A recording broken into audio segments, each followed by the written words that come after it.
Okay, let's do this. It's been 2 weeks since the whole thing started. It all started with a tanker incident. It was all over the news.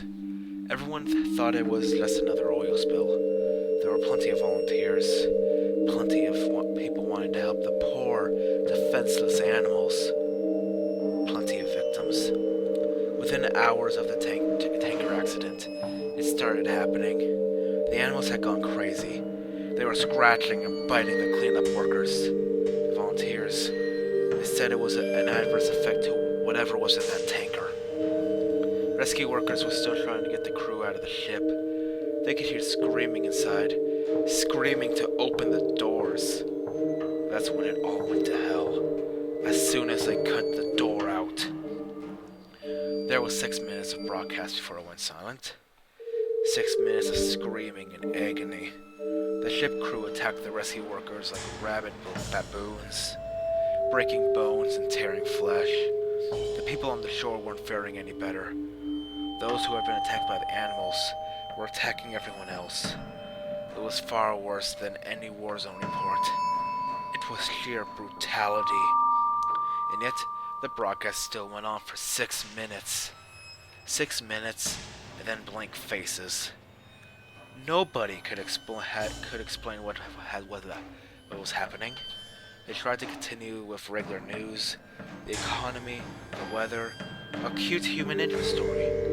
That couldn't make us unsee what we had saw. I tried to continue with my regular existence, but every time I switched on the news or walked by a newsstand, it was there. This big mystery. They had some explanations, some kind of affection, brain parasites. But it didn't matter. It was an affection. It wasn't the affection we were afraid of. It was them. 4 days after the initial report, a state of emergency was raised. And yet, we'd all seen this before. Every zombie movie ever. People didn't know who to trust. People were stockpiling food and weapons. Some tried to flee, but it seems every zombie movie was right. They didn't make it. 3 days later, they arrived in my town. I expected moans, shuffling corpses, dismemberment, but that's where the movies lied. They ran through the streets, screaming. I remember running to my front door as fast as I could, locking, barricading, doing anything to make sure it would stay shut. And then I headed for the window. I was on the second story and I could see the carnage. They were unstoppable. They were aware.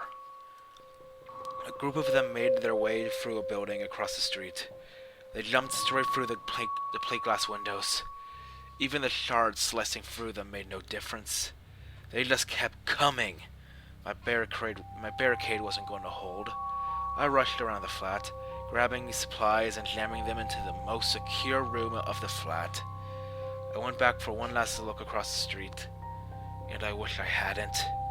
In the second story window, my face met one of theirs. They knew where I was. I quickly dashed into the room and locked the door.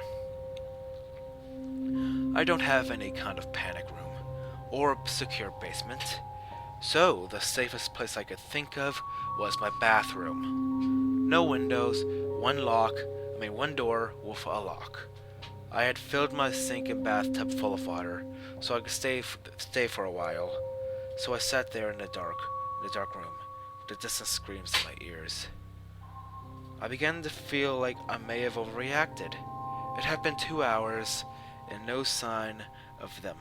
It actually got quieter, and I thought they had moved on. Maybe I could leave the room, get to the kitchen, grab more food, and to wait it out. A crash came from the front door, though. The sound of someone running full force into the door and knocking down the barricade behind it. There was a couple more crashes before I knew they were inside. The rapid footsteps moving around the flat, a couple of screams, and then the banging on the wall beside me. My eyes were open to their widest, even in the pitch-black darkness of the room. Another bang, and another. They knew where I was, and I was there, and they knew I was scared. This was the zombie nightmare I had been expecting from the start. I had nowhere to run. Was so much time before they would break in. I sat with my back to the door, hoping the extra weight would make it harder for them to get in. And then it got worse.